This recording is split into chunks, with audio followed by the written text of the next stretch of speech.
rating's trash, and I'm like, oh, why can't I just be good at everything like a lot of these players we do have today? Top 10 in Mercenaries at one point? Yeah, but I was rubbish in Standard and Battlegrounds at that time as well. I can't do all three at the same time. I just want to be good at stuff. But yeah, we do have the first two teams, and if some of you detectives in chat, that does mean that we are going to have the Americas versus China later on in the second half of today. So basically the format, as I mentioned earlier, we're going to go Battlegrounds into Constructed, into Mercenaries, and then we're going to do that all over again, but with the other two regions. But it looks like already, Lorinda, we're diving straight into Lobby 1. Yep, Tyler on Jandice, Yunjoy on Sneed, Wow. Dongi on Nguyen, and what do you even do as Jimbe? I think he's got to pick Diablo here. The other three are totally trash. Yeah, Diablo. Wait a minute. Oh, right, we switched screens. I was very confused. Literally, as it picked the character, it changed. But I do want to say, we can talk about Diablo's power level at the moment, but generally, I think the Asia-Pacific region got incredible heroes offered to them this time. They really did. I mean, Cookie and Sneed obviously in every game, so we're going to see some incredible lineups. But Tyler picking up Jandice is a massive deal. If I can just work out what has been removed. In our practice, of course, we knew exactly where to look, and that isn't in the same part of the screen as well. Yeah, it might come up in just a minute. They might just be making sure everything's good to go. I will say, honestly, as well, as we're going to see Tyler just get his token and do the old Jandice swap, so that's he's already off to a good start. I will say, we've not really mentioned Ysera yet, and I do think Ysera's just like simple but strong, right? Like, I think Ysera does a very straightforward thing. She generates a dragon in Bob's Tavern, but it is strong because I do think that dragons, especially almost guaranteeing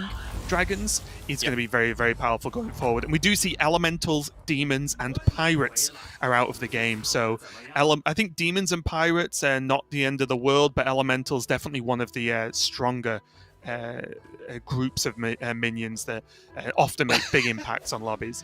Excuse my giggling, I just realised a problem I had not expected. That is knowing all the hero powers by their pictures for this hero. When they're choosing between two choices. Yeah, go. That's Guff. Okay. Oh, this is going to be fun. If you're just going to trust me on this, I'm just going to start naming some weird ones and see if I can catch you out. Just be like, that's Illidan. I'll be like, okay, cool, believe it. So here for DeLonghi, how do you like this opening? She did get the token, and he's going okay, I would say. Not the best hero power, really, to work in there, but just seemed to be a fairly aggressive opening. And they're going to beat down this Mutinous pretty easily. Wrong these days with going Jeef curve or other curves apart from what we call the standard curve, the one where you level up. The one you're taught when you learn. You level up on 4 gold, you level up on 7, you level up on 9. Since they brought in the damage cap, that's not a thing that happens anywhere near as much as it used to. A lot of people stay low for the longest times on a variety of curves that we'll sort of explain over the next few days. Because a lot of the good triples actually just triple into 4 drops. You can afford to stay down low as long as in return you get a load of triples, you get some 4s off those triples, and you catch up as well. So that's what we're seeing here from Simi. Staying quite low. She's actually gone to 2, but she's staying low-ish, trying to get a triple, get a 4 drop, off you go. Yeah, nothing mind-blowing from the Cookie. Discover as well with that hero power, selecting 3 minions, and then after you've done your 3rd, you get to discover a minion from the types in which you have selected previously. Put them in the pot. But only getting the Boombot, not really a huge minion, but good in the early game of almost guaranteeing killing something when it dies, right? As you can see here, right? Any trade means that you're almost certain to actually kill off 1 minion, and then hopefully for Simi's sake, she can get through these extra minions with the tokens, and she can. Mutinous takes another hit. Back-to-back pains there for the Mutinous player. Yeah, I believe that is Sun Glitters on the Mutinous, but I did notice there was a 7-2 Murloc there already. So at some point on Mutinous, if she can land that onto a Divine Shield minion later on, that 7-2 buff would be a massive deal. She could end up with a gigantic Divine Shield down the line. So although she's taking some early damage, she has set up some stuff for the future already. Yeah, and I imagine we're going to see Tyler hold on to this gold for the triple, right? And go for the level into triple into a 4 next turn. So I imagine that cat is going to be kept hold of just for this 1 turn, take the extra hit and deal with it. Meanwhile, we check in with Radu on Rafarm. And again, not looking too bad. Definitely been cashing on that refarm curve. But yet again, do you think he's going to buy everything but the Murloc here and just freeze and level and try and get it next turn? Looks good to me. Yeah, and I think a large part of his decision here is whether to go for more than a 4. We talk a lot about 4s and 6s in this particular meta, but you can always get a 5. 5s are still good. I imagine Radu will go for the 4, but it'll be interesting to see what he picks up. There's still sort of Mama Bear and Bran and some of the Quillboars lurking around on that 5 drop. So keep an eye out for what Radu chooses to do there. Yep. This is the Diablo turn as well, so although you can't necessarily see it in this actual game we're focusing on at the moment, you can see all the portraits there on fire, basically. And this means that every other player in the lobby is facing Diablo's board, so Jinbei's board. And if Diablo gets to live in these fights, then he can gain treasures. And then if Diablo's killed by the opponents, they gain treasures. But that looks like a solid turn to me. This is why you play Diablo. Even though you don't have an active hero power, you do get all these treasures, and then you get to sort of parcel them out and decide when you need a power spike, when you can hold back, when you need to maybe try and survive if you're falling behind, so you pop some treasures and go again. And I think that, you know, Diablo, especially for this Asia Pacific team, even though it was the worst out of the 4 players in terms of character choice, I think it's still not bad in any way, especially if these fights are going to go like that. Yeah, he went to the top of the leaderboard at the end of that. He got all those treasures. I think he probably beat every single other player, so very, very strong. But of course, there is no hero power. You need to win that early fight with Diablo, otherwise you are kind of dead. As we saw on his selection screen, he kind of got forced into taking it. It wasn't really a choice he was happy with. Right, let's have a look what Radu's picking up here. He has got this decision to make what to do about this Murloc. He's gone to 3. Next turn, I anticipate he will take that 4 drop now, because his board's, it's okay, but it's not astounding. As with a farm always is at this point. You do start to get behind. But he could go to 4. Those dragons would get huge. But I think Radu is a 4 drop enjoyer. I expect him to take a 4 drop. Yeah, there's a slight issue with no elementals being in, of course. That one of the groups that has a good 4 drop is elemental, so them being out of the game makes it slightly less appealing. But there are plenty of others that can help you out in that Tavern 4 area here. We are going to see RDU take hold of this one, no problem, and Mutinous going to take another slap this turn, which isn't going to feel too great. Do you think Mutinous starts strong and needs to stay strong, or do you think it is a hero that often might take a few hits early while you mainly focus in stats in a smaller area, and then you build it up later and maybe pop off with, you know, divine shields or anything else that benefits from these high stats? Yeah, I like Mutinous the later it goes, or sort of mid to late, and then sort of slows down a little bit again right at the end. But you can get some flying starts with it, but I think Sun's playing that for these divine shields, for those mechs, and she'll hope to land some of those buffs on the mechs going forwards. But she is getting a little bit low on health. She'll need to, make sure the shops go her way. Like, you can just make sure of that, right? Evelyn here, not really you can do that. On his server. yeah, you just ask what you want. Tyler, meanwhile, taking 5s with Jandis. That's the thing you always do these days, because Mama Bear is still a good thing, and when you're playing around with the beasts, that can just win you so much time in the mid game. You're going to be the mech roll there for Tyler. Got divine shields available. He just needs to convert the rest of the board now, because that's one of the issues I find you can fall into with Jandis. Very powerful hero, but you can maybe try and be a bit too fancy with it, right? And you're like, suddenly you look at your board and yeah, you've got some good minions, but also you've got a lot of trash, and you need to be able to sort of transition out of those trash minions into the late game well. And I'm sure, obviously, more than capable of doing so. Look at these fights here. We caught a glimpse of Evelyn's board as a zero a minute ago, and I want to mention it quickly because she might not be around that much longer. Yes, she was hitting a triple, but she didn't have a promo Drake or a Pyro Spawn or a Taragoza on that board that I could see, at least in the glimpse we got. Yeah. And if that is the case, this is the fabled bad Isira start that we were talking about. Yeah, you normally need... honestly, I feel like you just need the two, like the promo and the Taragosa, like early, right, to feel good. Once you've got those, you can build on it and it gets very, very strong indeed. But the odd game where you do whiff a little bit, it does hurt. And gasp from Lorinda. What do you think RDU's looking for here? Is it just straight? Okay, just went straight for the Omega Buster. Yeah, I mean, he just took a 6, see what he got. There's an Omega Buster. He's strong enough that he can mess around for a couple of turns trying to set that board up. He's on 36 health. He's got 2 16-3s on the board. They will stop a lot of damage coming in, even if he does start to lose a fight or two. And that means that he can start working on that. The board, everybody's lost to a million times. You know, Omega Busters with loads of ways to respawn them and get them back and put them on other minions. He hasn't got the mechs, but that's not the biggest issue when he has a reasonable board to back it up. He's gone very aggressive. It suits his style. He's going to be in a great spot in this lobby.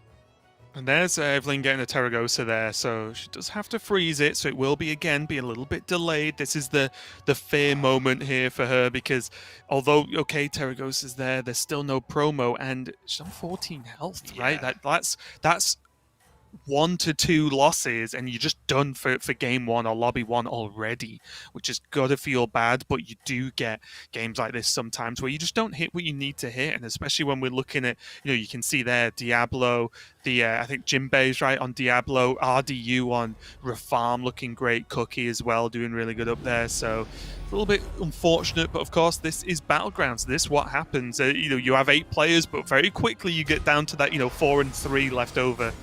Pretty quick indeed. Yeah, and where the great players shine, something we need to look out for over the next few days, is not winning the lobbies. Anybody at any level can win a lobby if they get the right stuff. It's when you get those 3rd places that should have been a 7th place. Right. Yeah, you start off, Bob just doesn't want to behave, he doesn't give you what you want. But by realising you're getting behind and sort of putting together a tempo board rather than a board with any real cohesion, you can often just claw your way up the leaderboard to a place you don't belong and pick up a lot of extra points. As you see Evelyn there, in fact everybody there by the look of it, just destroying Diablo. This is where the beginning of the end for Diablo, when it starts losing those pit fights. Yeah, well, this is the Diablo turn now, right? So that was just a normal face into Diablo. This, I believe, is the Diablo turn. Which is where everyone's going to face Diablo. But I do agree, I think that was a big deal. Like, Evelyn as well got the win, so has retained that 14 health as a huge deal there, not even going down to an almost guaranteed, like, oh, if I take 1 hit from anything, I die, which is something you can still avoid at 14 health. Sun's hit didn't go in the best place, but it's gone okay. It didn't go on to the Divine Shield minion, but at least it's gone somewhere that the minion wants to be sticking around. So not disaster, but she does need one of these big mutinous eats to go onto a big minion, and she is down to 7, and her board it's good for the future, but it's not necessarily huge right now. Sun could be in trouble here. Look at RDU's board. Kind of rough. He's getting all the bits and pieces. Yeah, even just a couple of mechs now. He did get hold of the 3-2, got the egg as well. I believe he did have Leaper and the Micro Machine earlier on, so... He's looking very awake, Raven, for a person who is still streaming at like 7 p.m, so sort of 6 or 7 hours ago. I think this is what happens when you give RDU a tournament to play in, honestly, especially one like this, especially Battlegrounds, where there aren't quite as many big Battleground tournaments, of course. And I think this is, RDU... talk about his streaming all we want, but he is a true competitor, and if there's something to win, he will definitely try and make that happen. Yeah, he has put the work in, definitely. He said himself, not just streaming, but watching a lot of the other top players playing as well, just to see if there's things that he may have missed, things that he can build on. And he is constantly trying to improve. Very hard on himself, which is honestly one of the best ways to be. If you're like that, if you're naturally built that way, that's how you learn. Checking out here, of course, this is the Diablo turn, and it looks like Diablo is stomping at least Evelyn and Sun, and this looks grim indeed, as Sun is going to go out, and we're going to quickly find out. Oh, only 10 there. Okay, so Evelyn did enough. The last turn or so has been a big turnaround for her, because you mentioned it, right? When you can convert a bad game into an okay outcome, that's still a victory in itself. Yes, absolutely. It looked like she was going to have a disaster, but she is still hanging in there. Just have a quick look at this Tyler board. Obviously on Jandis now, the fruits of the early 5 drops starting to pay off. And he had a ground shaker in hand a minute ago. Where did that go? Is that behind his photo? Not sure. Like for me as well, this is, and correct me if I'm wrong, of course, this is looking okay for Tyler, but not super strong. This looks like this maybe should, or in a perfect world, should have happened a couple of turns beforehand, right? You know, like the with the divine shields and the gem generation. I feel like this is maybe a little bit too slow, especially as he's about to go into RDU on Reform. I feel I saw a ground shaker, and that makes everything you just said wouldn't be correct. But if there isn't a ground shaker, everything you just said is right. Because he'll get those gems and be able to pump up all these divine shields every turn. I've just got a feeling there's a ground shaker underneath his image there. Wouldn't there already be like the 2-5 already been sold by now? Then that's what's concerning me. Yeah. Yeah, like sell the Whelp Smuggler, buy the 4/4 to buff a dragon, sell that, and then get Ground Shaker go sort of thing. Like, is there? Okay, he is going to do the turn I mentioned. I was just a little bit confused, but yeah, he's just taking his time. This is what good Battlegrounds players look like. Whereas I have everything locked in like 10 seconds and then complain about the turns taking too long when really I'm just making bad decisions quickly. Yeah, I mean, the more things you sell off at the start of your turn, the less chance you have of rolling. If you roll 2 more of them in your next shop, you've missed a triple. So leaving everything until the last second, not physical time, but until the last moment you have to sell it to get the gold, is a good way forward. But he is into this rough arm. These look like the top 2 in the lobby to me, the way it's shaping up. So let's have a look who's in the front at this point. Look at the stats there. It looks like Tyler's 81% for this one. Yeah, it looks to be the case, doesn't it? It does look strong though, right? It's just these divine shields and the reoccurring divine shields as well. He's just going to add so much extra juice to this, especially if this next hit can go his way, which it does. Gives the Mechroll more divine shield back, and yeah, tons of gems. The only thing to be aware of now, and what I have found difficult with these kind of gem splitter boards, is holding minions is kind of strange, right? Like, yes, yeah, you want to hold minions for triples, but especially with a ground shaker, that is a lot of extra damage you miss by basically not having enough hand space for all the gems you can potentially get on any given turn. DeLonghi sporting what I call the tank build, which is a build I end up in often where Bob hasn't given what you want, but you've got a tank. So yeah, tank and some stuff. Yeah, tank a few things and try and creep up the leaderboard. You don't take that much damage when you're shooting down your opponent's minions with a tank, but that will expire soon. People are getting strong, and the tank cannot hold everybody off forever. It's kind of interesting, right? Because as you mentioned earlier, I think this comp definitely is a can I top 4, maybe top 3 with this, especially because it's playing a Nguyen, which means that any given turn, a hero power can dramatically change the way the game's going to go. You look at the Reno hero power, you look at, the ice block, for example, could be a huge deal. So you can never really count Nguyen out. So I think this is a good strategy to at least hang on and buy enough time to see if this hero power is going to dig you out of a rough spot.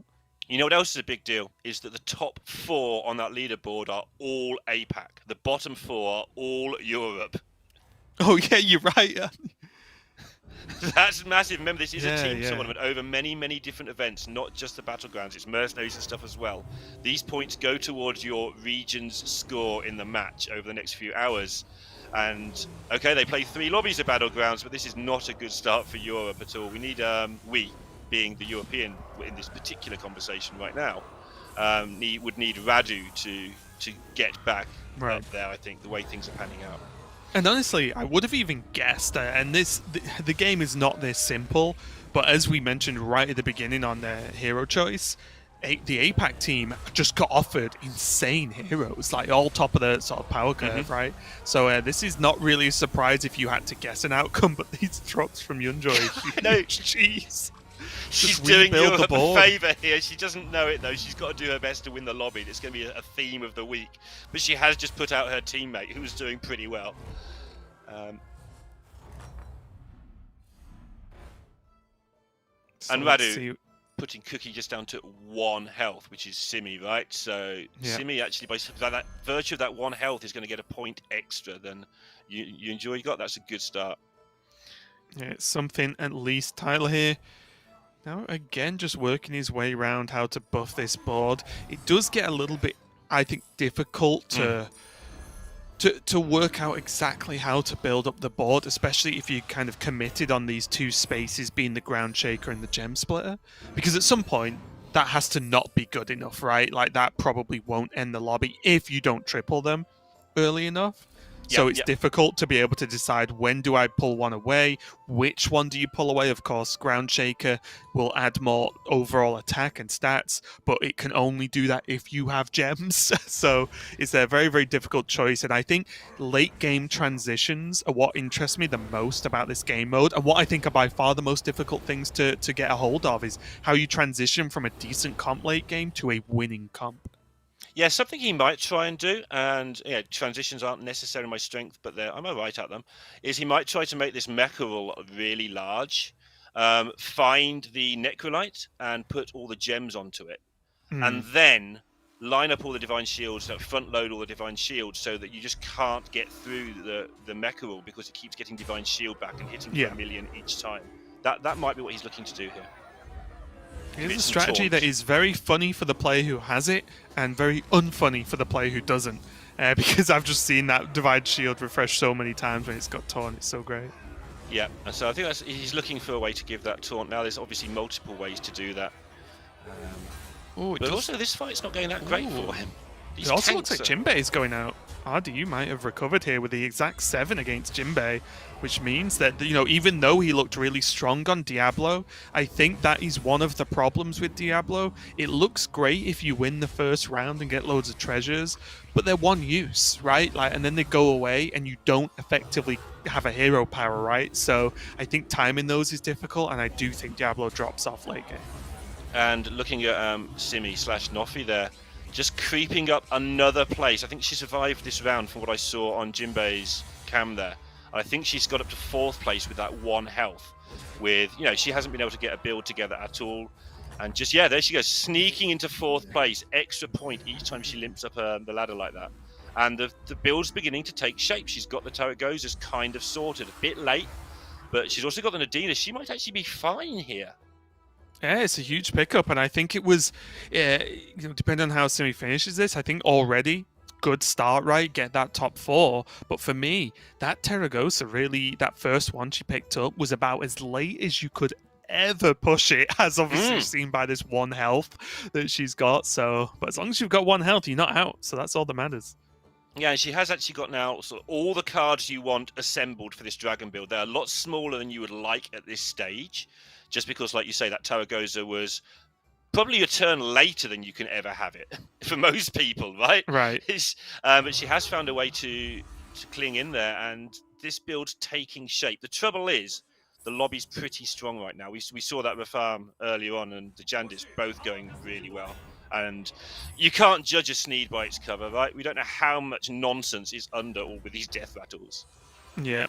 I will say, though, it's kind of lined up well, right? Where both European players are playing versus the 2 Asia-Pacific players. So at least they're not going to knock each other out this turn for the 2 low health players, I mean. So we have Simi versus Tyler, and then we have Yunjoy versus RDU, of course. So at least for their sake, one of them has a chance at sticking around. Yeah, both RDU and Tyler got off to monstrous-looking starts, and that's starting to show up a little bit now. I'll say though, Yunjoy has a lot of health, right, to play around with. And she can take a few hits, or at least 1 hit, and still feel comfortable. And as you mentioned, just look at all these death rattles go on the right side there. And it looks endless, especially when you're death rattling into beasts with a mama bear on the board, right? That's like the sort of thing you're after if you're going to play beasts with this character. I would have known this was RDU, even if I didn't know it was RDU. The parrots at the front, what's the U? Oh, that hit, yeah, on the left. So many death rattles. Yeah, looks like Simi's going to take out Tyler. Yep, that's a massive deal for Europe. And it also looks like RDU is going to take out Yunjoy, which is another massive deal for Europe. So they're going to most likely finish 1st, 2nd, 7th, and 8th, which would actually give them, because of winning the lobby, that 1 extra point.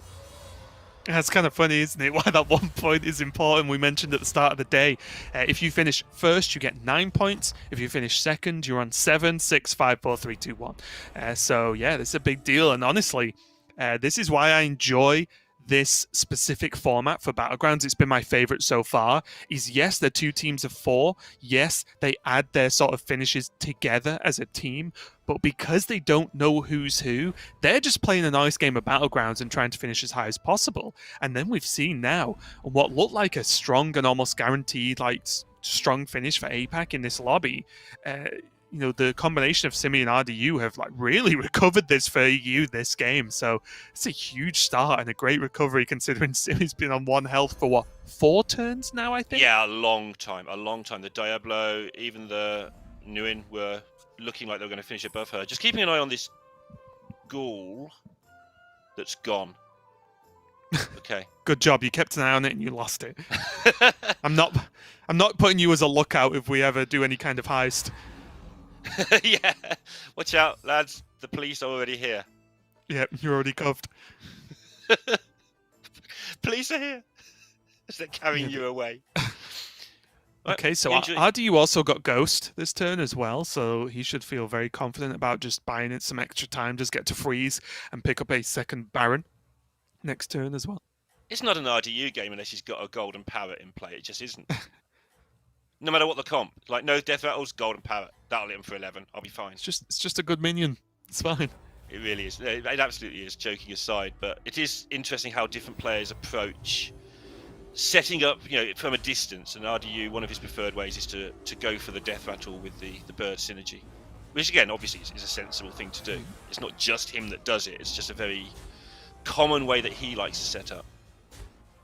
Pretty interesting matchup here for RDU as well, because he's, I think, guaranteed, 100% guaranteed the win pretty much. It does mean that because he's against a ghost that has mechs, like for example that macro you can see on board, that maybe if he can get the grab a minion from your opponent's warband, that's a big deal, right? You want to be playing against opponents with similar lineups, and because this was such a free win, it has that added extra little benefit of maybe get something even more out of this. So we're keeping an eye on Yunjoy because she's looking like she's got a chance of a 12% scam, but it is just I think that was away the last few hits. Oh my! Even though I wasn't even saying that because of the minion quality, it's just always shocking to see so many minions come out of 1 death rattle. It's so ridiculous. She survives. But 10, she's in. Yep. 66% chance of dying there, but she does get to have a go against RDU. But like you were describing, he has had that whole turn to gather this golden Baron, just to slowly but surely strengthen this build even more. And it looks like this one is likely to be a team kill. Either way, honestly, I think both players are capable of taking out the other one. I think RDU is obviously favoured looking at just how this has gone and what his board looks like. But again, I think if this means that it's likely we're going to see APAC and EU have first and second spot in this specific lobby. Yeah, it could be first and third, because if Simi loses this, then Yunjoy will sneak into second. She is stronger than the Ghost, I believe, although it may still depend on Sneed's behaviour itself.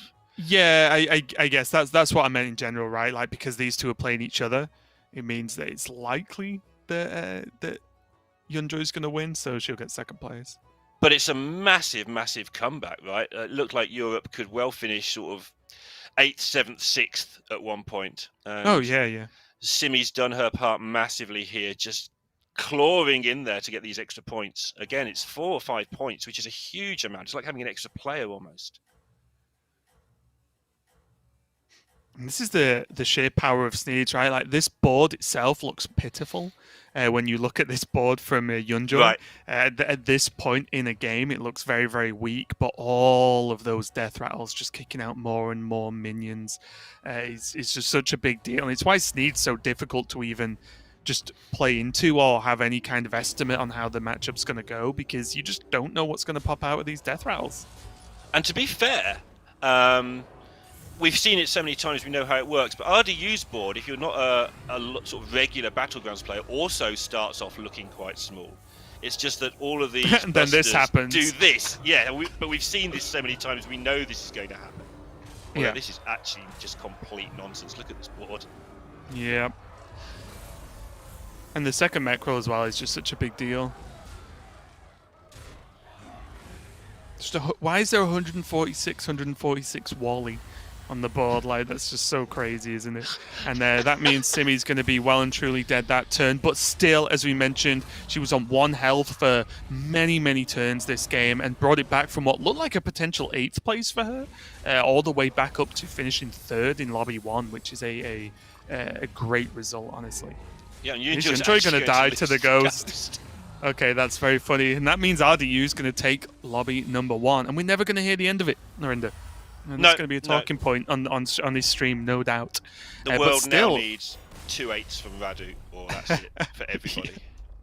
To have any kind of faith left in the world. But yeah, a really strong game there for RDU. A bit of a surprising outcome, at least based on hero picks and how the mid game looked to be going, especially with that super strong Diablo earlier on that sort of first Diablo turn where everyone faces him.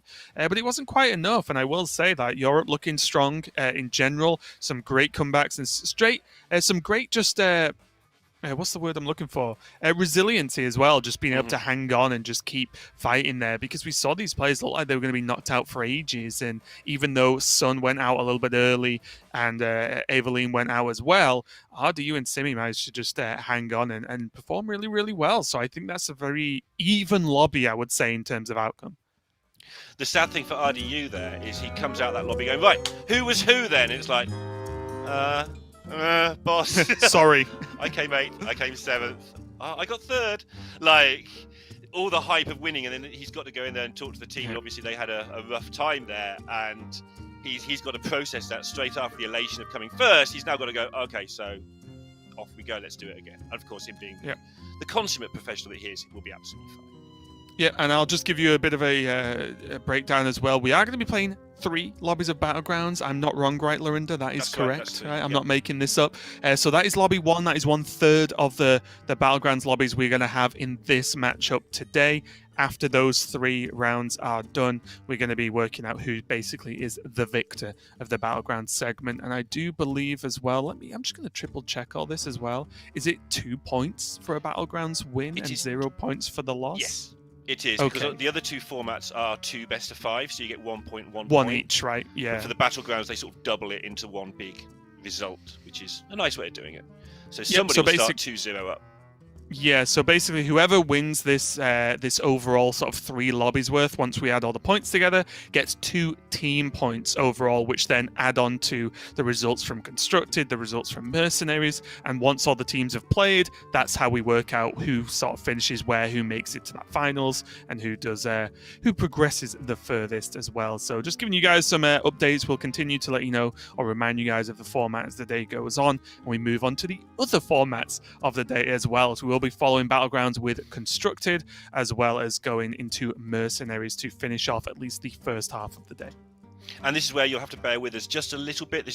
Won't be the same for the other 3 days, but just while we get used to how China are doing things, because we're piggybacking off their broadcast. We might be talking for 10 minutes, we might be talking for 1. If you hear us waffling a bit, just chill, get yourselves a coffee. We'll be good, we'll be there in a minute. Yeah, I mean, if any of you watch Grandmasters, you hear us waffle often, so it's fine. It's just more of the same. Me and TJ are the height of common sense. What? That's just, you and TJ are the ultimate wafflers, so I don't know what you're on about. But yeah, what did you make of that lobby overall? Were there any, outside of the clutches there that we saw from some of the European players specifically, were there any surprises? The heroes didn't look like they were too surprising in terms of picks. There wasn't anything crazy coming out from any of the players, but any overall strategies, anything that stuck out maybe going forward in the next 2 lobbies? It did look like APAC got the better of the roles, although they did have to play Diablo. Asira, weirdly, I talked about how Asira's a first or last hero. It came 3rd, but it came 3rd because it didn't come last with that very slow start. And Rafam, I mean, it's just an evergreen hero at this point. It's nothing special anymore at all. Rafam's kind of built to get you early 5 drops, and early 5 drops are like, really? Do I want a 5 drop? Yeah. These days, so it's not quite at the peak of its performance, but Radu showing that somebody good on the farm can still do very, very well.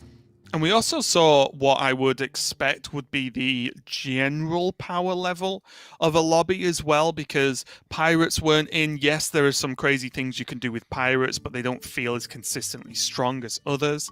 As well, we didn't have, was it Murlocs we didn't have as well? And then there was, and Elementals, of course, are the big one. Elementals, at least personally, I think are very, very strong. And they're probably the standout one that was missing from that lobby. So hopefully we can see some Elemental play soon. But for me, just outside of that, we saw how crazy some of these boards can get, right? Even the boards that look a bit weaker, you have so many things in Battlegrounds now that it's not necessarily just about who's got the most stats or who has poison. There's the avenge mechanic in the Battlegrounds now where you actually want a lot of cheap and cheerful minions to die for a while to either gain you more resources or buff elementals and such. Or you can just do weird things with like some of those tank builds when you see like double tank and then a load of trash is actually strong to get you to a certain point in the game to get tons of those sort of free attacks off. So it's very, very interesting to see how the game has developed now versus even, say a year ago, right? I feel like the game is, at least right now, is very complex in the amount of things you can actually do. Yeah, and I think we saw a fairly simple lobby there as well. We're going to see at some point, probably soon, depending on the exact lobbies, but I don't see why it would take a long time, those avenge builds, which I know you've looked at a lot as well, which is where how much damage do I want to take for another +4/+4 on my elementals? Do I want to actually buy them? No, I don't. I just want to buy more and more stupid, taunty, death rattle nonsense and push my luck and keep pushing my luck until I've got a massive, massive shop and some massive, massive elementals, maybe a fell bat or two to eat those elementals with, something like that. And we didn't have to see that game of chicken in this particular round we just saw, of how much do I push my health total. We saw it a little bit with Sun. I think she was trying to sort of get things in the right place with Mutinous, but it just didn't really work out for her. Right from near the start, she ended up missing the Divine Shields.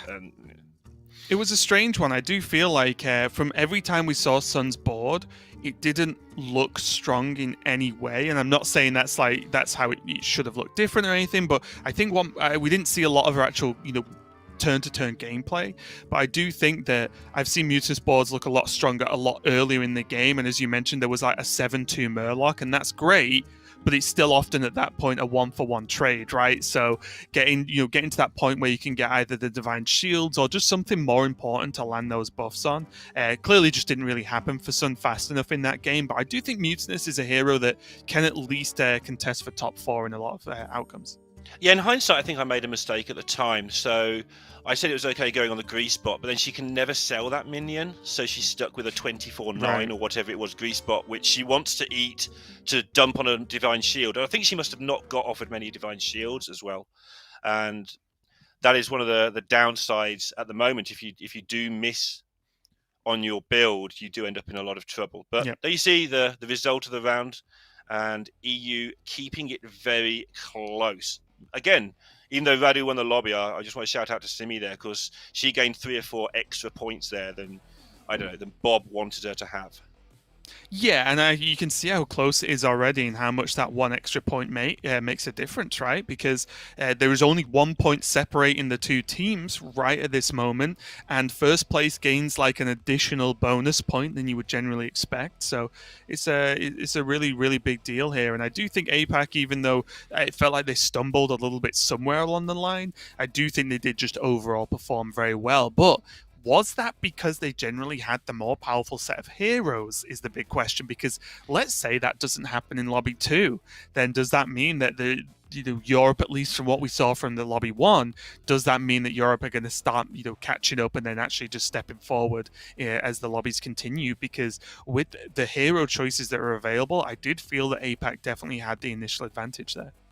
Yeah, story we're going to have to keep an eye out for, actually, which I hadn't really recognized was going to happen coming into this, is that with Cookie and Sneed in every lobby, because of how the promotions work at the moment, Cookie, Sneed, Diablo in every lobby, those two heroes are two of, I'm going to say the top 5, it might be the top 10 heroes. They're two very strong heroes. Yeah. If they fall on the same side, that side has a very strong start.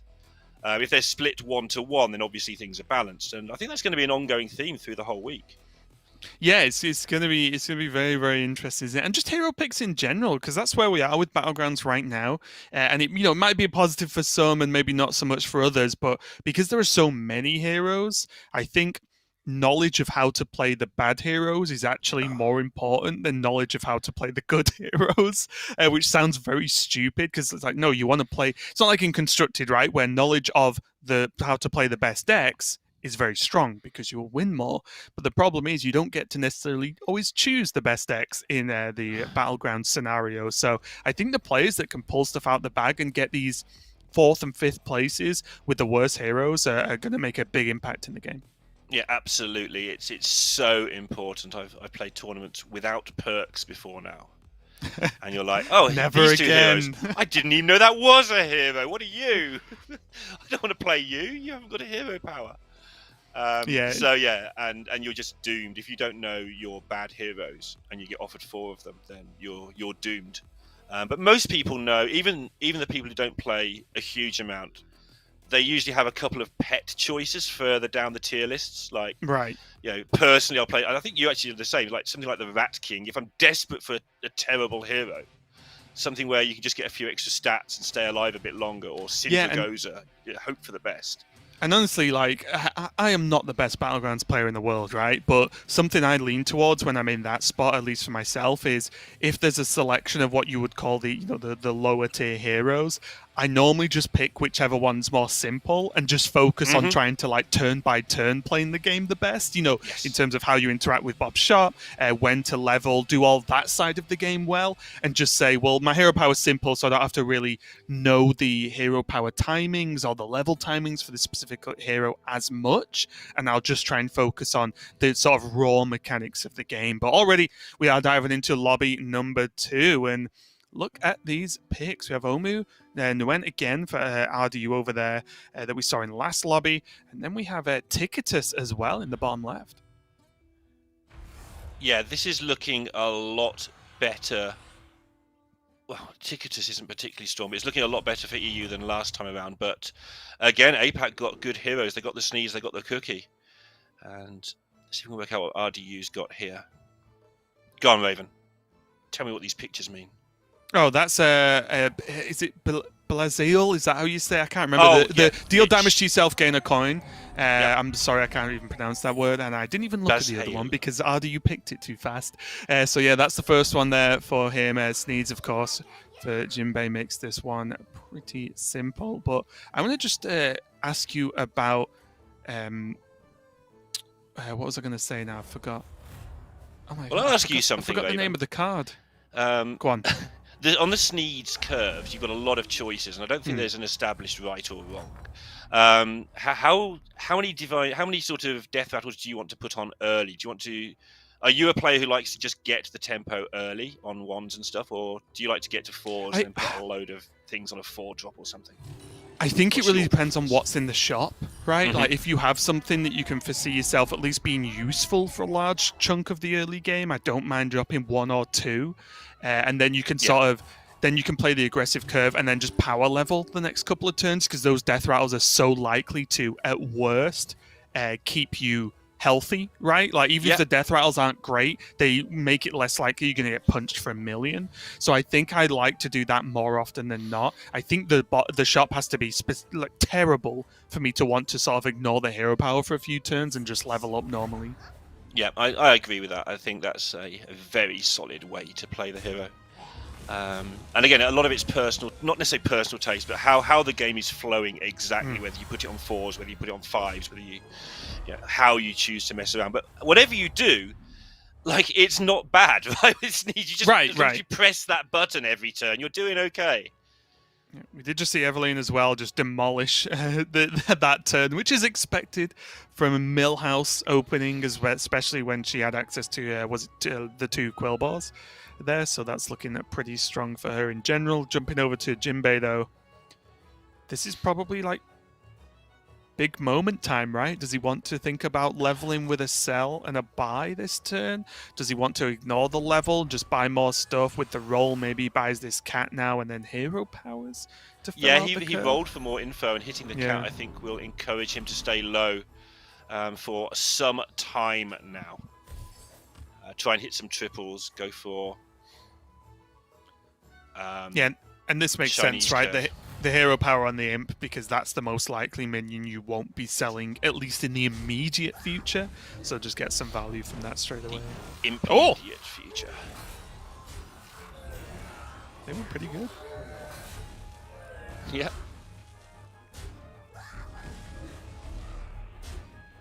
Not going to be enough, though, with the extra health.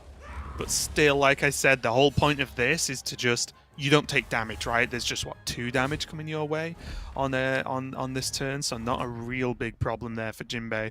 You will want to look at leveling up soon, though. Ticketus here for Simi. Gonna go for the... Yep, gonna be the Discover additional minion. Yep. Makes sense just to go wide, especially now. Wow. Assume she's just going to start leveling now. Yeah, for a second I was working out, because of just the way the gold is, whether there's ever a buy the pig this turn, right, and then like that's what she wants to do the leveling next turn, and basically you gain the 1 gold from the pig next anyway. So it's just yeah, kind of interesting. I could definitely understand just leveling and trying to just go around it that way, but to choose for the more sort of gold efficient play instead. And she might not level next turn either now. She might stay down 1 more extra turn to do the full long version of Chinese curve, the warrior curve as other people are calling it now, where you just go for maximum triples. Yeah, just a way of staying down there, get those triples. You can level twice in 1 turn to 3 and then pick up the 4 drops. And on demons, she might not mind doing that because Big Fernal lives on 4. We're going to see a Diablo turn now, and that nice bonus there for Yunjoy, just gaining a 5/5 this turn is absolutely huge, and he's going to, pretty sure, just cement the victory, and at least a couple of treasures are going to jump into her hand after this is over. Yeah, she's looking pretty strong, I think, here, actually. Obviously, she's winning this fight, but she's winning this fight this easily. She's winning other fights as well at the same time. This is the turn 4, so... See how much quick stuff look she how many gets. treasures. Yep, a handful of stuff. Yep, enough, I think, is the answer. But this is the thing, right? Diablo, at this exact moment, Diablo's like, oh, this character's insane. And yeah, it's pretty strong, but these are one use, and timing those uses, I think, is very difficult, and also very impactful to the game, obviously. So we'll see how that goes for Yunjoy, whereas we're looking at DeLonge, and a bit of a weirder looking board here. With how this has panned out. Obviously got 1 golden already, and she'll just be digging forward. And I feel like right now in the game, that hero power, the Wish hero power, feels harder to use than it used to be. I don't know if that's because of how the meta's changed or how much better people are, but I feel like people are so good at just timing triples that spending like the gold to force it doesn't feel as useful as often. No, I agree. You end up staying on 3 and taking 4 drops with it sometimes, which feels awkward when other people are just doing it without using their hero power, doing the same thing. So it's definitely lost a little bit of its potency. Whereas before you'd get to 5, get a couple of brands, press your hero power. Oh, look, I've got a golden brand. Look at me go. That's a lot tougher to do now than it used to be. I mean, it's still as easy to do, but you're getting smacked in the face while you do it now. That's the problem. So it's a lot harder to take that slow approach. And also, going to 5 and not having a triple already, going for doubles. What else are you looking for? There's Bran, there's Mama Bear, there's a couple of things. But I find that you end up tripling or using the hero power a bit earlier than you would like and take away a lot of the value. Pretty much how you just described. Radu looking pretty strong again. And do you like this Soulstone from Diablo here? We can see that it's going to not really actually increase the damage available. I'm not saying it was a strict misplay, but do you like the sort of trickling the treasures in to help reduce down the damage you take? Or do you like going kind of all in on and using a lot of them on one specific turn, whether that's against a hard opponent because they're tough, or whether that's against a weak opponent to try and deal maximum damage? Yeah, I haven't got to play Diablo since it was mended yesterday. But in general, I think that everyone thought at first, oh yeah, you just save them all for the big fights and you keep playing them. It just doesn't work. You're kind of getting outscaled by turn 8 as Diablo because you haven't got a hero power. So taking the view that you just want to trickle them through does make a lot of sense to me now. Again, depends on the lobby, depends what you're trying to achieve. If you're trying to come first, then maybe you take the risk and try and kill everybody in the same turn. But Right. if you feel you're a little bit weak, and it looked like she was weak there, then yeah, I think it makes sense just to trickle them through and not die. Pick up those extra points where you can. Yeah, though, are you setting up for a bit of a mishmash of a board? What's Sun got? She's got to level 4 on Omu by turn 6. So even though her board's fine. She's got the gem splitter. She's got Yeah, it her looks mech fine. builds. There's also Death Rattle on the 7/4, right, as well. So that's got the 1/1s in it. And she's already on 4. So next turn she can have a good old sort of look around and really tidy this board up. Get herself a reset for this. For the bot, and she should be fine. Yeah, this is just a please don't hit hard kind of turn, right? For Sun, I think it's just like she doesn't want to take tons of damage this turn. Just survive. If she can win the round, great. But it's just about building on that, just already being Tavern 4 and just getting those extra rolls or those extra chances at the more impactful minions going in. How do you getting beaten by Cookie there? Got to keep an eye on that Cookie if it's beating people, because Radu looked reasonably strong to me at a glance. Yeah. Evelyn on the Millhouse about to change her board massively on this turn. Yeah, this is just huge, isn't it? And relatively safely getting to a decent tavern tier. I think, obviously, because we've not seen all the rounds there from Evelyn, I think something sort of must have gone a little bit wrong. Maybe just not an early enough triple, because you'd imagine Millhouse is generally on a little bit more health at this point, at least in my experience. But this is going to be very, very strong indeed, especially getting that module as well. Got the grease bot too, even the GM for this Quillbore. So this is just... the power level, as you mentioned, has just gone absolutely through the roof right now for Evelyn, and she should be very confident going forward and maybe even leveling a little bit off the back of this board. Yeah, I feel that she's probably actually held stuff, which is why she's taken the damage. Right. Because those 2 triples are sort of in the shop and frozen, so she probably had a weird turn to set that up. That sometimes sets you back a bit because you don't want to triple and just take your board off completely. But that's caught her right up, and suddenly it's turn 7, and look at all the crazy she's got going on already. That's an absolute monster of a board, or it's going to be the way it's set up. So like you say, maybe she'll get some leveling done the next couple of turns. Just looking at Jinbei's here, it'll be very interesting to how this performs. It's always difficult to really analyze a Sneeds board because, as we mentioned, this looks terrible, but then you realize that there's death rattles in those other minions, so we'll have to see what pops out there. But Evelyn looking very, very strong indeed. Yeah, and I don't know... from the grease bot to adding up. Yes, building the board nicely. I don't know if China used the same deck tracker that we tend to use, but with all respect indeed, because it's a fantastic tool to the deck tracker people, it guesses with Sneeze. Doesn't have a clue. Right. So you tend to just ignore deck tracker when Sneeze is involved for the large part. Because it only does like 1,000 simulations. There's a bajillion combinations of death rattles that can drop. Okay. I'm guessing, and this is a tough one, right? I always end up just picking this one, the +2/+2 every turn.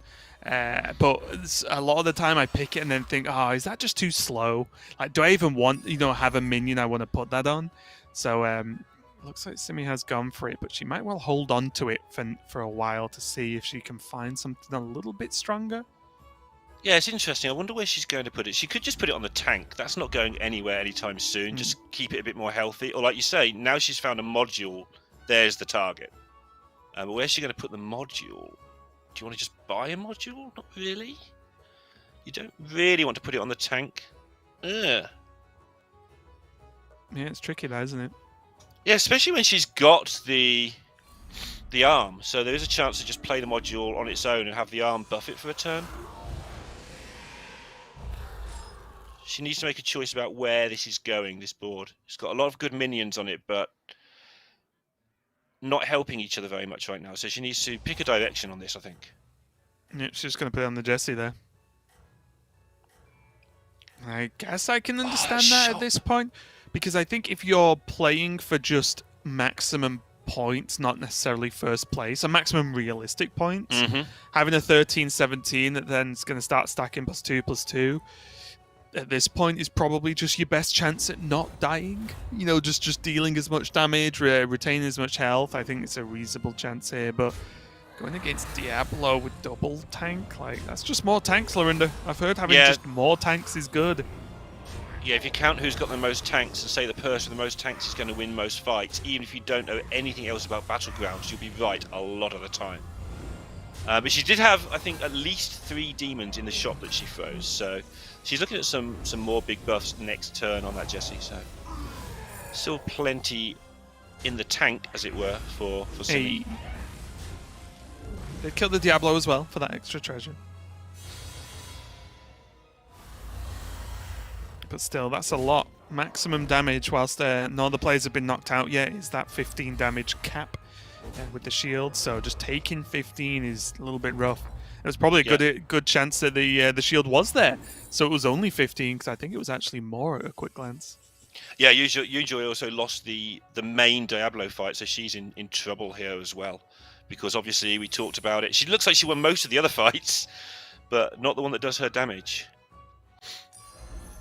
And with no hero power, those treasures, she's got to decide how to eke them out. And with so many people low, I would be tempted to use a lot of them immediately just to stay alive one more turn. Yep, don't get 8th, try not to get 7th, maybe go for 5th, 6th or something. I completely agree. I think this is just use as many treasures as possible here to give yourself a chance. Yeah, you've got to try and make sure you've got a chance to turn after as well, I think. But yeah, just pile some treasures out there. Unless you think you're strong enough, which with this pickup of the Void Lord, in conjunction with double tank, Death Rattle's already on board. Maybe this just means she can hold off a little bit, but you can't use them if you're dead, so you've got to be a bit careful. What is Tyler doing? Has anybody ever spent all of their gold on one of these turns, Raven? Look at it. I've never seen 3 of those demons on the same board as well. That's something that's rare. 1 gold and 2. Yeah. What is going on? He's got the Urzel as well in the shot that I think he's going to pick up, yeah. He's going to play the Murloc, sell the Murloc, roll, and then play the Bat. Makes sense. Go for a cheeky roll, put maximum minions on board, and the problem is this is strong, but is it quick enough? It might well be, but he needs it to be definitely quick enough, right? He's on 8 health. Right. Any realistic loss, he is going to just die. I think because those things have 40 health, that even just eating a 5/5 or something, whereas that's not normally that fast, putting 5/5 onto a 10/40, you've suddenly got a massive minion doing a lot of damage because it doesn't die. Right. So it delivers 15 damage 3 or 4 times. So I think that's why he's okay here.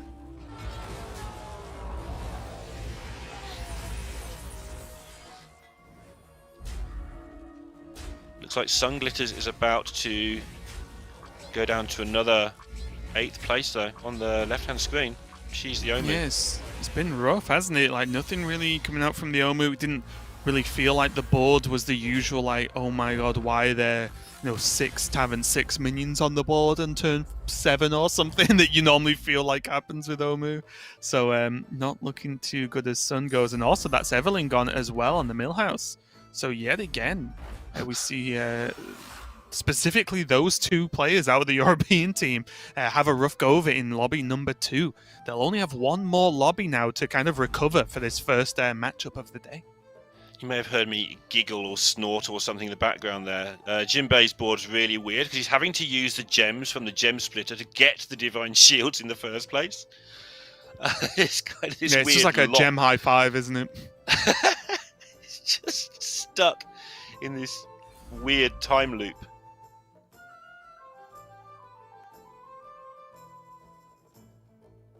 Trying to process Radu's board. Looks like there's a lot going on there, including having a secret, by the way. Yeah, what's he even going for here? He does have that grease spot, but is it? I think it's a little bit too late. If he wants to freeze for the grease spot. That's what he's considering, definitely. It looks like he's decided not to freeze it, but got to consider it. Like you say, it's going to be a little bit slow. He's on 5.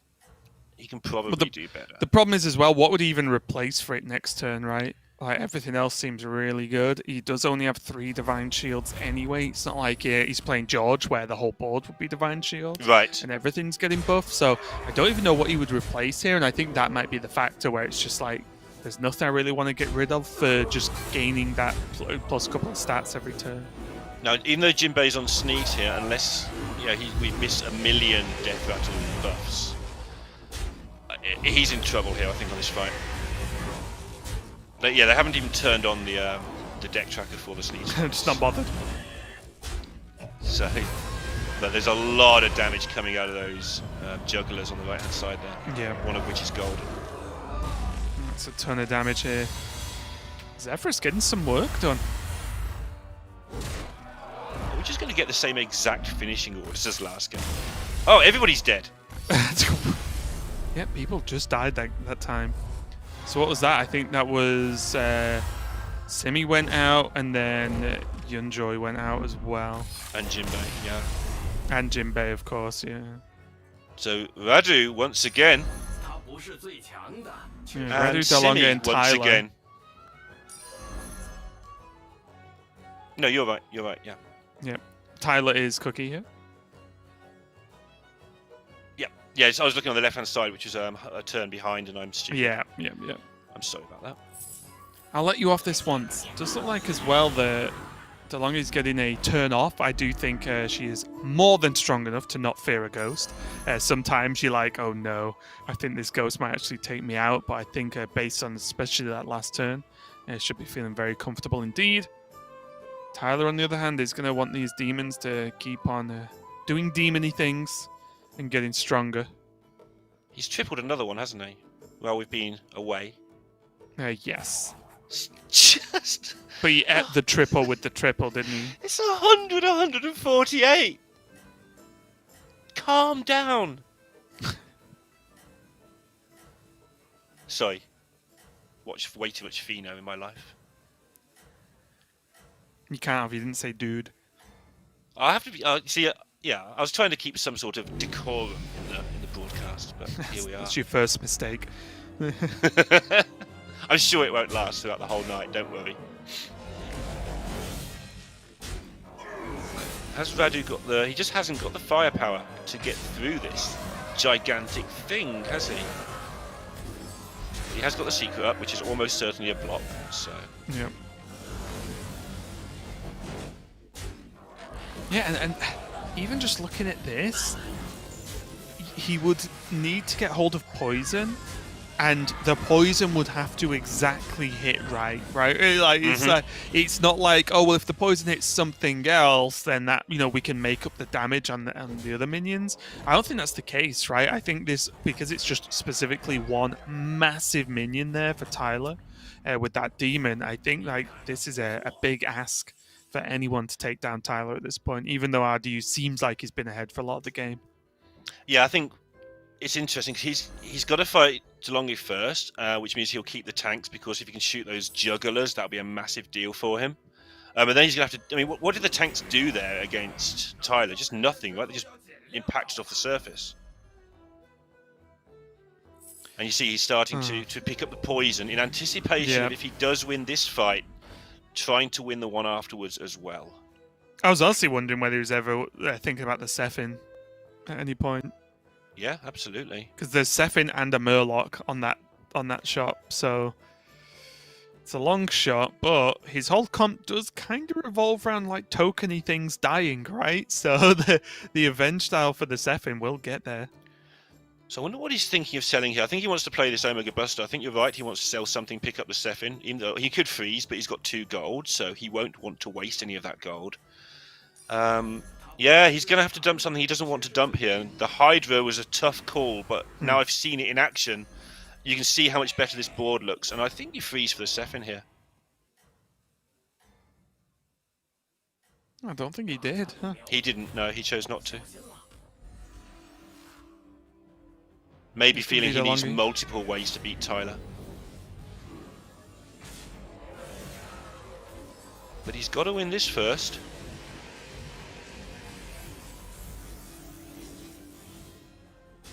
And the juggler there helped Tyler out, if anything. Helped Radu out, if anything.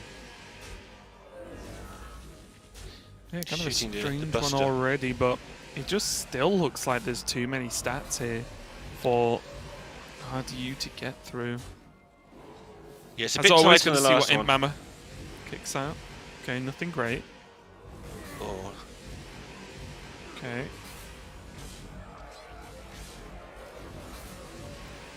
Yeah, it just looks good enough, right? He's going to live anyway, even if he loses, so... Yeah, he'll be fine with the health he has. And now But he gets to still fight the that- ghost. Yeah, that means he's going to get popped the second he takes a loss now. Everyone here left in the lobby, relatively low health. DeLonghi's probably pushing it on 19 in terms of being safe to one additional hit. But we are at the point where, you know, they are just getting punched really, really hard. So close one overall. And I do think that's still Soulstone there for DeLonghi, right? So if the last minion dies, 2 more demons spawn, I think she has up. Right, I'll take your word on the secrets. Yeah, I believe that's true. Meanwhile, Tyler is just doing all the things. Like we talked about how he only has 1 real minion. Well, now he has 1.5 minions in terms of stats. And he's got the Reborn Mercenaries, which is obviously a fantastic endgame minion. Just poison your opponent's big things. And he's still like messing around building on that as well. Yeah, So this is one of the things one of the drawbacks with Cookie, where like you saw that Discover at this point in the game. It's like Discover Alley Cat. You know, it's fine, but it's nowhere near what you're looking for. Right. So it's the thing that keeps Cookie in check, right? The Discovers, for example, aren't equal to your Tavern level or anything like that. They can be that high, but they can be like, you know, Tavern level 1 minions as well. So that's definitely important, or Cookie would just be mega broken. Yeah, the discussions about is Cookie better than Galewing. I believe Cookie is better than Galewing because you get that minion a turn earlier. But like you said, when you get to this level, Galewing's still pumping out good minions and your Cookie's just offering you alley cats. Yeah. Unless, I mean, there's some situations with elementals where you just put an elemental in the pot every turn and you pop out a nice, new, shiny, brand, lovely elemental and off you go. But yeah. Radu picked up another Omega Buster there to go with the one he has on the board, so he has an option to get some sort of comp if he can triple that or maybe triple the Baron. Tyler is still a little bit of a 1 unit, Andy. Not quite, but you know. Radu picking up that poison. Let's see if he can get it 19 exactly. Ouch. Yeah, big hit there. The 2 demons coming off the Soulstone was not good enough, unfortunately. Good time to remind everybody, as we're a couple of hours in now, that the players do not know who each other are. So even though that was a team kill, there was nothing done wrong by Tyler. You've just got to beat everybody in front of you and hope you have done enough when you're in the lobby. Yep, all the names effectively are hidden, and no communication allowed through the use of emotes, I believe, as well. So, yep, it is just basically queuing a lobby, and you're just hoping that you don't absolutely obliterate your teammates, but you're just playing for as many points as you can get, and that's the general plan, isn't it? If everyone in your team just plays as well as they can and plays for the highest finish, then generally you should win the series. So Tyler and Radu here have different problems. Radu has a wealth of options and has to pick which way he goes to beat the board he saw of Tyler's 2 or 3 turns ago, and it hasn't changed that much. Tyler's picked up some poison. Tyler's problem is he doesn't really know how to get this last minion. Like, what can he really do that's going to make it work? Yeah, so he's just picked up a tank. Tank's good at shooting down divine shields, of course. And that makes way for his poison. He's put the poison in position 2. Just gives a little bit of chance for a shield or 2 to be popped before it goes poisoning on its little poisony journey. Yeah, it's interesting, right? I was even looking at, I guess the tank's not the biggest deal, but just the fact that the tank's kind of good, but Tyler's basically playing with a huge like baseball bat, right? It's just a very blunt instrument where everything's just really big, and that's it, apart from his mechs, of course. So I do wonder if maybe that gas coiler should have been shuffled up a little bit too, just to try and get this tank to shoot a little bit more. Yeah, that's an idea as well, just to try and make way for the mech snurf. But I mean, the block's going down here by the look of it. Right, it is going down here. Yeah. Again, just the minion just too big, and no poison there for RDU means that he can't even have a chance at sniping it. Which means this one's going to hurt. Does the block just get procced? So he's in it for one more, but he lost that significantly, right? It wasn't a close one. There's a 110 health minion on the board and then some. So I'm not sure what RDU has to do here. Does he literally just have to roll for any kind of poison, play it, and hope he can snipe the big demon? I feel so, unless he hits the triple Baron, and then maybe he can mess around. He's got the bird, triple Baron, Omega. It's probably not enough, but he's not rolling anything. Like, he's not even had a choice to make here. This is just all 1 and 2 drops that do nothing all the way through. The Mecha Roll's the first thing he's seen that even made him look at the cards and go, I should notice that is there. It wasn't good enough, but... Yeah. He does have the max important here. Again, though, like, it's very interesting, with this positioning, because okay, he did move it up. I was like, well, if you leave the max that late, then what? The big minions just get trades, right? Like, and that's no good for anyone, or no good for RDU, should I say. So... he's going to do it early, but the problem now we can see there's 2 giant minions here for Tyler, and they're all only going to get a bit bigger as well, so pretty tricky one overall. I do think Tyler's just got the better end of the stick here, but as always, I'm not often right, so we'll have to see. The good thing for Radu, the one thing for Radu here, not the good thing, but he knows that the Mexican is going to trade into the large taunt almost certainly. So at least he's going to pick one of them off. And then it's a numbers game. Does he have the stats to get through the one other minion? I think he might have a chance this time around, but the numbers at the top say otherwise. Yeah, Tyler did get to snipe the Baron, right? So that really reduced down the Omega Buster's potential. Yeah, it's just too much, right? Yeah. There's just way too many stats. That's without even considering what this gas coiler does. Okay, that's funny. Yeah, needed extra resets, needed a few more stats, or an extra poison or something. But the build nearly got there. Even though it looks like a massacre, he gained a lot of ground in terms of how many cards he needed. But Tyler went for the absolute monster early on, and it's carried him through the whole game. And APAC took this round fairly convincingly, glancing down the stats. We'll wait for the official numbers, of course. Yeah, and that does mean, though, even though RDU ended up losing that last fight and not quite finishing first, that is a first and second now for RDU in the first 2 lobbies out of 3. Like, that is a very, very strong performance so far. And honestly, right at this moment, again, I'm sure we'll hear all about it in the near future, but RDU does feel like he's doing a lot of the heavy lifting for the European region here. Certainly he is tonight, yeah, absolutely. I was expecting Sun to also do a lot of hard work here for Europe, but I think she's just had terrible shops. We've only seen a couple of clips of her, but she's never had anything on the board or in the shop, and that's not the sign of the Sun we know, which means she's just being offered garbage, and that happens from time to time. That's why we play 3 rounds. That's why we play 3 days of 3 rounds. So plenty more Battlegrounds for everyone to show how good they are in the next couple of days. Yeah, that's it, isn't it? If you are just tuning in, obviously time is ticking on. Me and Lorinda are slowly creeping towards the early hours of an acceptable time to wake up in the morning. Slowly, we'll get there.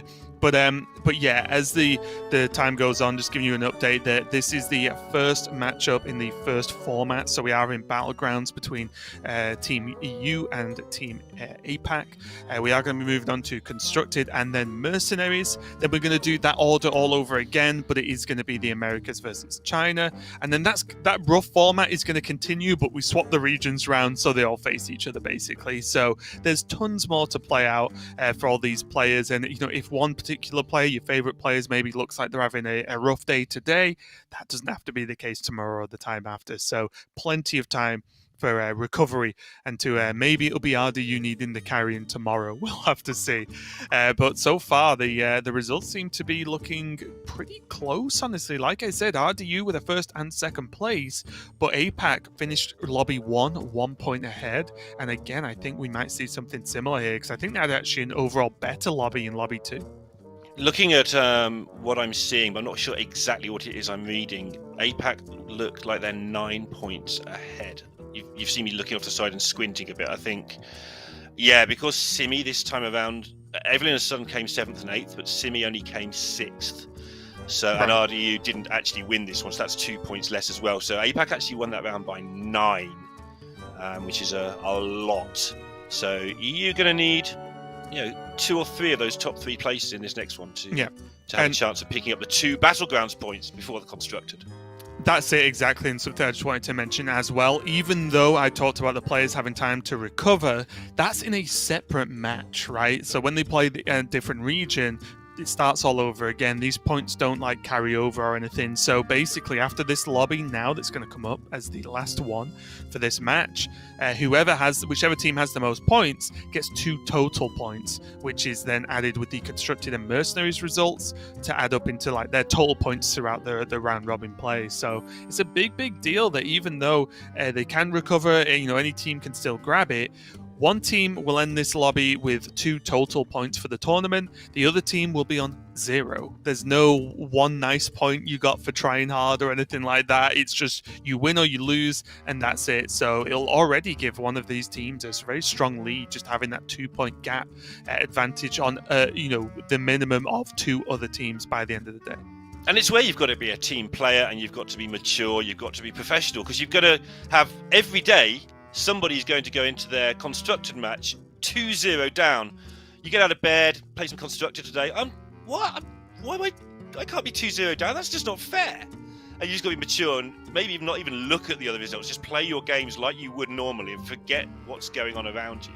Right. And that's easier said than done for some people in particular, I think. Yeah, but you also see some things where we've seen players in the past, in team formats or not, just like manage to just pull it out the bag when needed, right? You could be down 0-2, and then you might be the player that comes in and starts that reverse sweep or starts pushing for that comeback. And that's where some players really do excel, where the pressure doesn't necessarily get to them, especially if you can potentially take that mindset of, well, the overall score doesn't matter. I'm turning up and I'm going to play as well as I can, and that's all you can really do.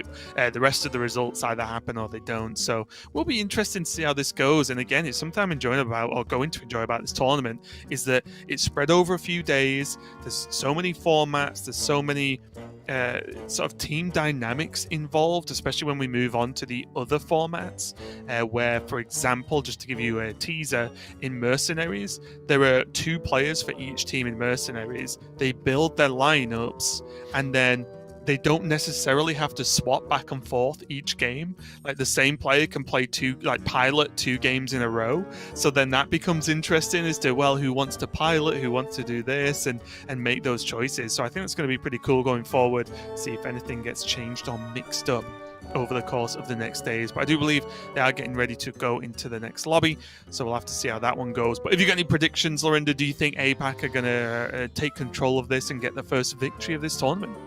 They have looked solid, actually, to me. I was watching Youngjoy streaming a couple of days ago, and I noticed her MMR was quite low, but that could even be... I don't speak Korean, so that could be a Smurf, that could be she hasn't played on this account for a while, anything like that. But so I kept a bit of an eye on her play here, and she's looking a lot stronger than the MMR suggested.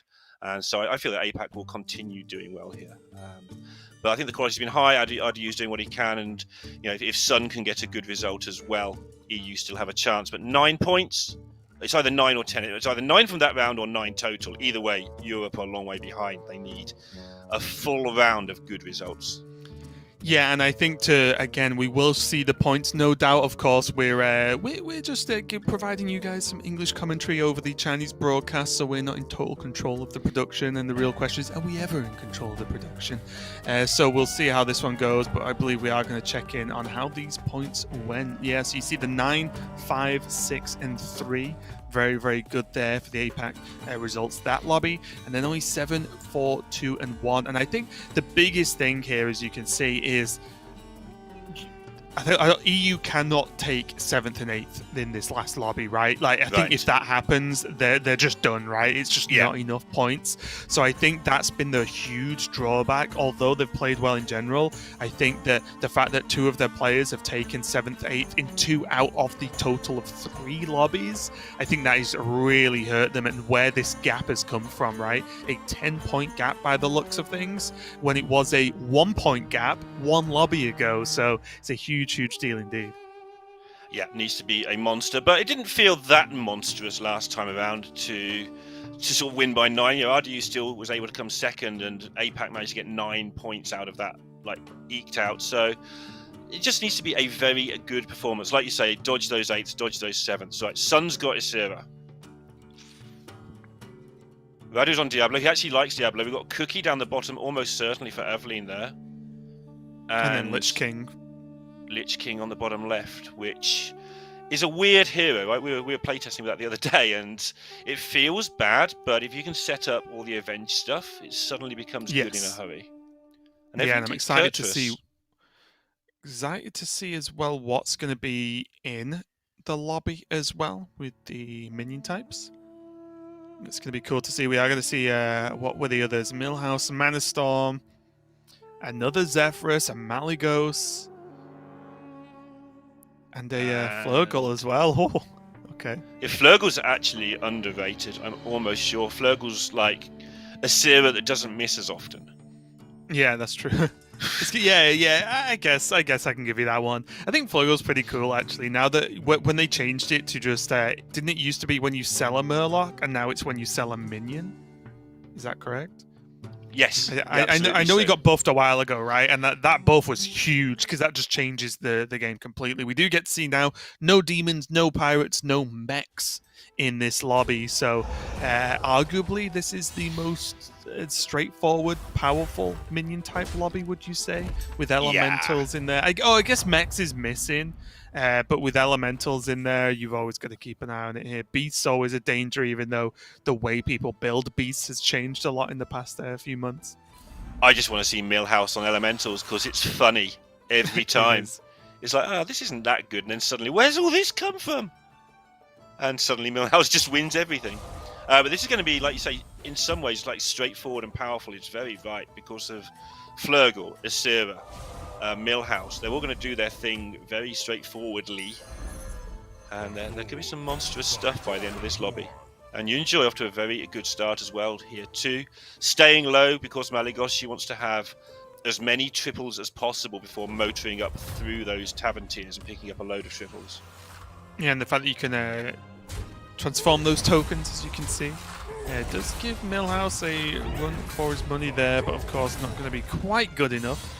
So still going to take some damage across the board. So not the best start, but again, if you're going to take that approach of just going wider earlier, as many players on many heroes do at the moment, it's not looking too bad. Tyler going to be on that Zephyrus and has the options now and already got some plans cooking, as he has the Elemental as well as just a potentially just free reroll, maybe go for the Murkai. But he's going to go for the level and freeze instead and just plan for that buy into sell hero power, I guess. Yeah, that's a 4 next turn. A 4, yeah. I'm curious to see if he takes him. I'm pretty sure he will from the freeze. When we were talking earlier, I wasn't like 100% how people were going to play Zeph, but take some 4s and see how it lands. Seems like a good starting point to me. Yeah, the risk factor is that there are some 4s on that Discover where it's just, these are just kind of random neutral minions that don't do anything relevant. Like, they aren't builders, right? Like, they're not going to actually shape your comp too much. And that's when it can feel bad. But the times it pays off, it really does pay off. Jimbo off to a token start on the Flurgle. That's a good thing, obviously. You can get more Murlocs. How do you take a bit of a hit on Diablo as well? I think this is the Diablo turn. Yes, it is. Okay. Being a streamer, he's played Diablo as much as anybody, because that's kind of what streamers had to do when it was bad, when it was good, when it was mediocre, and he's learned to love it over time. He was saying today how he didn't like Diablo at first, thought it was really weak. When it got buffed, it was a bit buggy, didn't always give you your prizes, so he sort of steered away. But today he was playing it and absolutely enjoying it, so he'll be very comfortable on this hero. He's had a great afternoon so far, or whatever it is. That was a really good turn as well. I was starting to wonder where he was going there, but with the Smuggler and then the 2 gems on the Dragon, plus, of course, the minion Diablo that you get from this turn, RDU's looking very strong, and we might see yet another handful of treasures for the Diablo player for, what, the 3rd time in a row already today, where every time we've seen the Diablo, at least round 1, get a pretty solid amount of treasures. Yeah, it'll be interesting to see if he can do what the others haven't really done and convert it into a solid round 2 handful of treasures to go alongside it. Yeah. We haven't seen the others really crack the code on that yet, but Radu, again, keeps saying it, he's comfortable on this hero. I think we might see him steer it nicely into a second round of goodies. Yeah, and if these 2 screens are anything to go by, these fights aren't even going to be close, right? Like, just with the extra buffing on that dragon with the 2 smugglers was absolutely huge, and I imagine that's going to be a lot of damage dealt to a good chunk of the lobby. Yeah, let's have a look how that pans out, because I've got a feeling that the European players are going pretty strongly. Remember, they need that really strong finish to win this overall match. But if Tyler's struggling at the bottom on Zeph, because his 4-drop, bonkers fine, but it's not what you're looking for. It will accumulate a lot of gems this early. So if he comes really badly off, then it's all back in the melting pot. Uh-oh. Look at Tyler suddenly. He's got all the Avenge units you could ever want. He's got the Gem Splitters coming in. He's just going to need to find something with a Divine Shield, and suddenly that could take off. He's got to decide whether to freeze that lot or not. Yeah, to no one's surprise, Adi, you got a lot of treasures. And I do wonder now, is this just like, especially with how strong he is, just level, play a treasure, and then next turn try and level and play some treasures, you know, and just try to use the treasures to just power level? Is something that interests me a lot when I play Diablo. I want to see what he does with this dragon, because don't forget, the health on this dragon is usually the issue, but he's made it into a monstrous 21 health minion. So normally that ends up being a 16-3 or even a 32-3 or something. It's kind of okay, but a little bit rubbish. Of course, he's managed to double the health totals he's given it with some of the treasures, plus the buffs he's had along the way. This might be a serious unit compared to what it normally looks like. Right. Look at it. And this is maybe the way you can convert this, right? We've seen so far in 2 lobbies that Diablo looks great early and then kind of falls off when you get to mid to late game. But with this super strong board, if you just spam levels and keeps pushing these treasures, then you might well be able to just get so far ahead, or at least get that head start on like the Tavern 6 minions, that you can just make it work. Meanwhile, though, Sun is going to be on this Ysera, also playing around with dragons, and this is a solid start if I've ever seen one, honestly. Just a quick blink at it there, but what was that like with 2 Terragosas and a promo Drake? Like, that's kind of that's the baseline of a dragon comp, right? That's what you want to start with. But already down to 19 health, so if she can do what Simi did earlier, stabilize on sort of 1 or 2 or something, she's in a good spot. I think she is in a good spot, but there is that chance while everything's building up that you just take too much damage. But the damage cap is still there, and I think that will do Sun a lot of favors, and I think she'll be okay.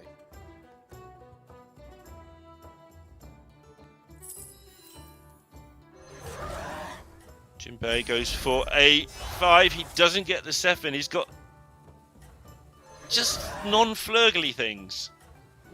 Yeah, it's tough, isn't it? And it's very difficult. Normally, I'd be like, wait, is this early enough for Nomi? It is, Does though. this ever do it? That's why he was all over the place with his face. Okay. It is early enough for Nomi, but there's nothing else to go with it. His next shot might decide a very, very weird Flurgle game. You see he's deep in thought, like, do I want to use this Nomi, or is it just a coin?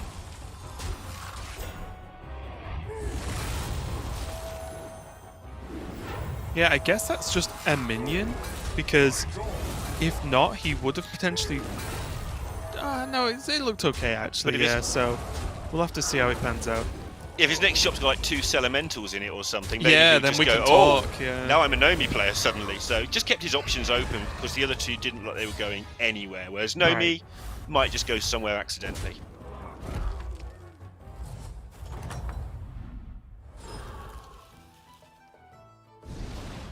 Look at this thing. Radu focusing the treasures on his dragon, now giving it Wind Fury as well. Already up to Tavern Tier 5.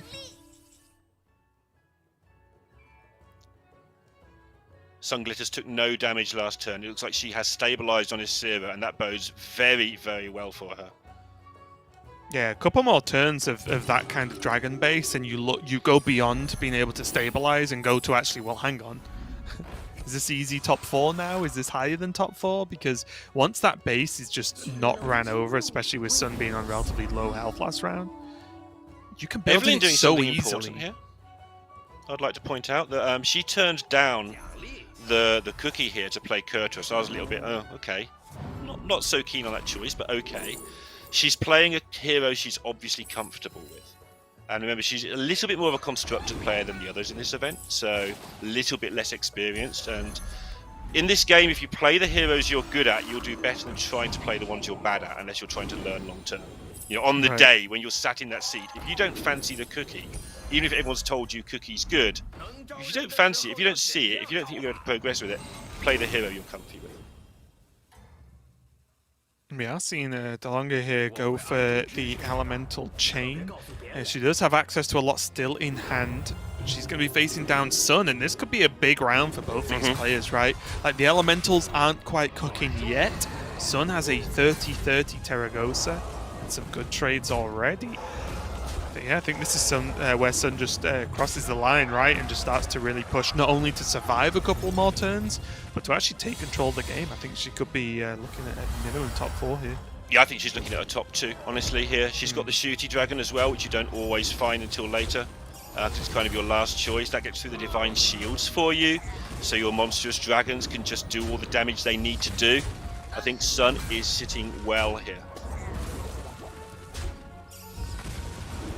Simi's hanging in there. Remember, she's on Lich King, which, you know, in this company, in the current presentation where everyone's getting cookies, everyone's getting Sneeds, you know, Lich King not quite as good, and she's hanging in nicely on a mediocre hero here. Now, do you on this Diablo? Is the Diablo fight turn as well? So he will be looking at maybe using up the rest of these treasures. Yeah. Again, the more you use, the more likely you are to win a fight, the more likely you are to gain more treasures, and you can't gain more if your hand is already full. So I think this is as good a time as any to just dump the hand. Dumping them all. He turned down a Quillball for the first time in his life there. Correctly so as well. Yeah, just wait until the end of his turn to see exactly how the board looks before deciding where to dump the treasures.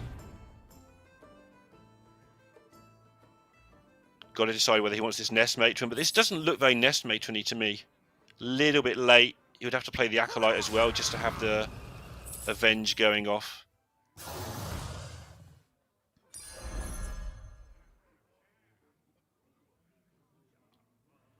A little bit of an awkward one, right, with that Avenge, because the minions, I would say, are like getting to the point where they're a bit too big to reliably be going off.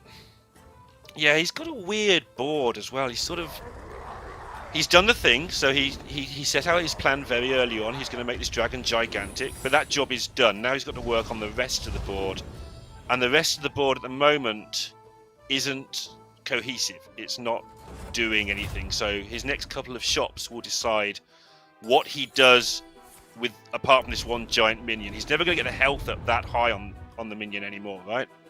So he now has to work on something else over the next few turns. But he's done what the other Diablos haven't done and bought himself the chance at those next few turns. Yeah, and especially yet again, that was a good drop for him there. Gets an extra gold from the Elemental as well, from the Genie. Changes Diablo. It's going to be all of the treasures again. I mean, it doesn't look unlikely, does it? It looks like it's got a good chance at winning a ton of those fights. He's gone to the top of the leaderboard, so yeah, oh, yeah. Here it comes.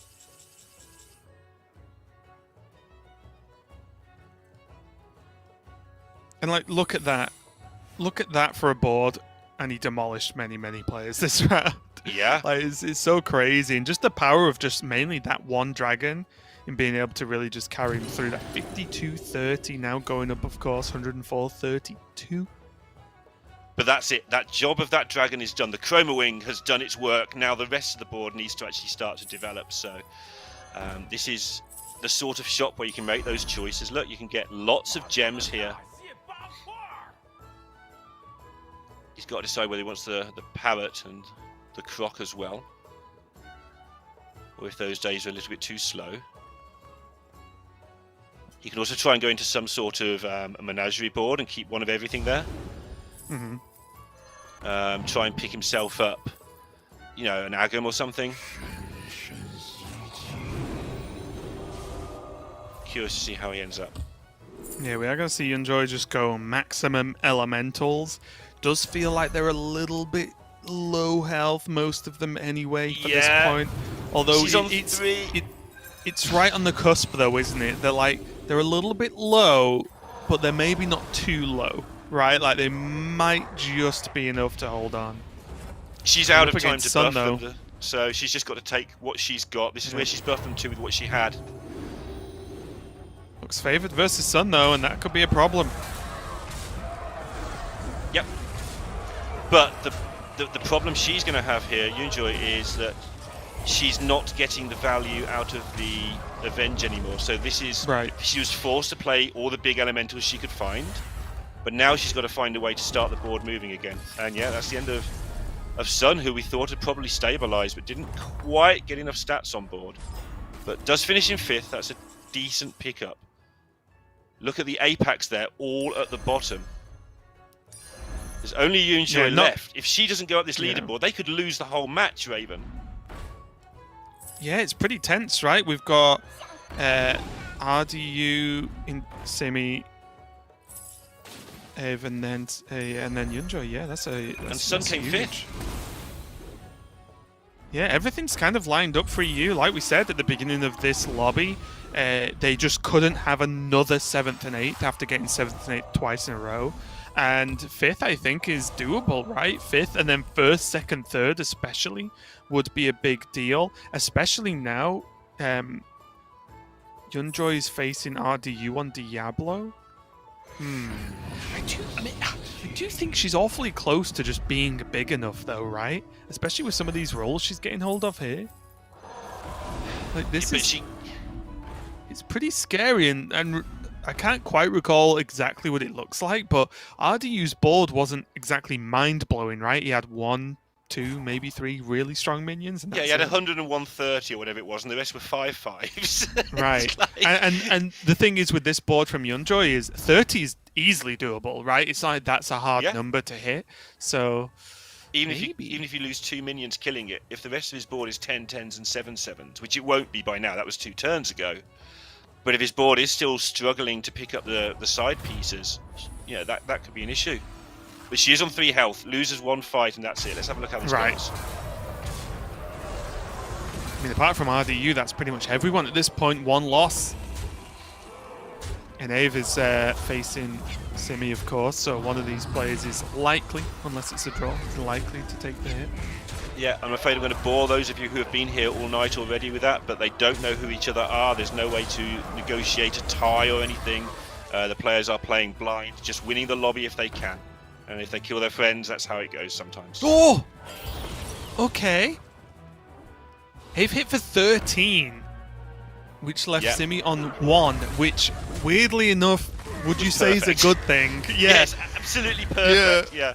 Because it means they've got, obviously they've got 1 more chance, all 3 of them making top 3. If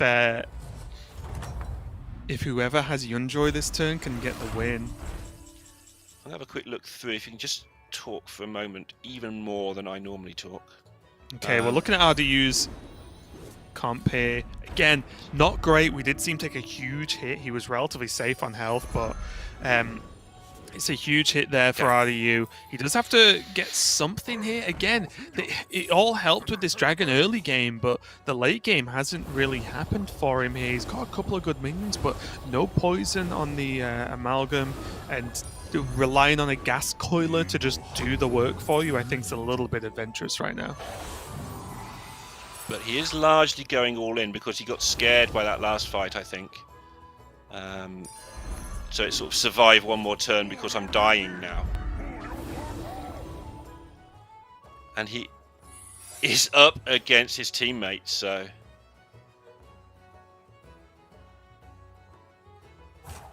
What's happening on Yunjoy's board? She just feels like nothing happened this turn. I missed how it happened, but... Because she's run out of scaling, it's hard for her to really go anywhere from where she got to. Yeah.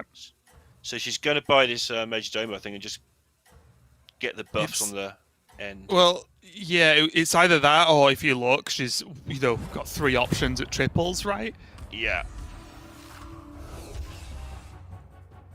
59% lethal winning for her here, 96% win.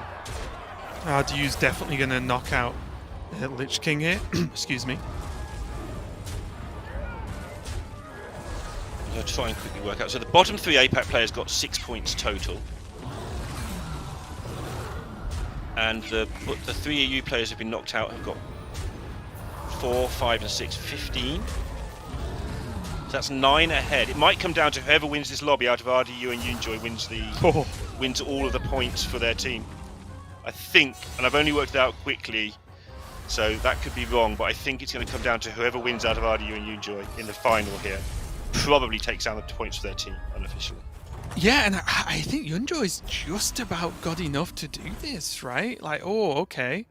Those are decent as well. This is a lot of buffs. The way you said she sort of ran out of that scaling, but these are the elementals you want if you want to get those buffs down. She will no doubt be looking for a triple since she has up to 2 now on the board. She did sell the one on the far right. RDU's Snake's got reborn. He has been scaling okay with these gems over the last few turns. I think he's gained ground, but I don't know if it's enough ground. He's got a poison possibility here. Poison against elementals is so huge if she doesn't get a divine shield, which is really hard to do in that position. Yeah, Yunjoy did pick up a poison herself though, so now she has 2 1/1 poisons. Again, might not be the best overall, but those 2 1/1 poisons, if she puts them in the back line, are 2 kills, right? Like that just doesn't really change things. So looks like she's gonna end on 1. Would you value another poison over a 12/12?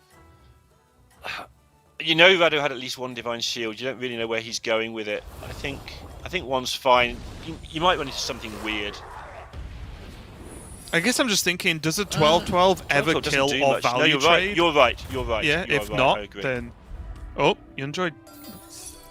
Wait. Radu's 98% because of the poisons. Wait, did Yunjoy mess up? She didn't have a 7th minion. Oh!